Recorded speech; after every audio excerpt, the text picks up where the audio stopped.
Students of the Windsor Preparatory School learning more about Bahamian culture today as they spend a few hours with the country's head of state. Our Catherine Gomez was there. The preservation of our Bahamian culture is so important, yet sometimes our Bahamian pride takes a back seat. Windsor Preparatory School took a ride through history as students paid a courtesy call on Governor General Her Excellency, the Most Honorable Dame Marguerite Pinling. Teacher Lee Miller said Her Excellency exceeded the children's expectations. One of the things that, when we think about government officials, when we think about even the term head of state, it's kind of a daunting, concept. And you think about someone who's just so mighty and lofty. And the children were actually a bit nervous when we got here. And she walked in, she greeted them with a smile.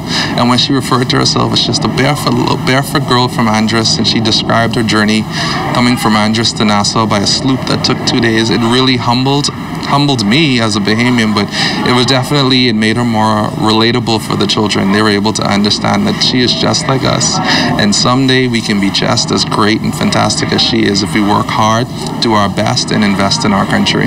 7th grader Leslie Clare says she loves being Bahamian, though many have questioned her ethnicity. Well, I get asked a lot if I'm Bahamian because of my skin color. So if I go to America, they might think I'm American because of how I speak and how I act. But if I tell them I'm Bahamian, they're really shocked and that I come from such a beautiful country that is so nice and so fun, and you can do whatever and just live life.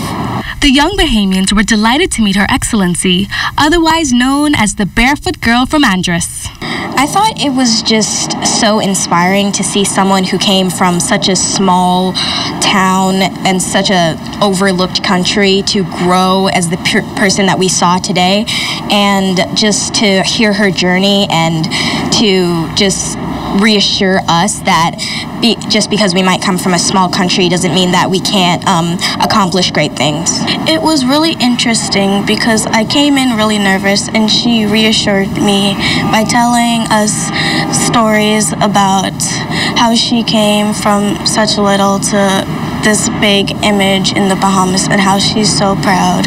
It was an honor, and it was very exciting to meet somebody of such a humble past. Being a Bahamian meaning to me, to have freedom or do whatever you want. You get to live your life. You get to live one life, and that's it. Meeting the Governor General today was just an incredible experience. I thought it was very intuitive. It was great for learning, and it was great to meet someone who's come from such a humble background and come to create this huge image that's just great for us to learn about. I think it was a great experience, and we'll definitely remember it. Catherine Gomez, ZNS Network News.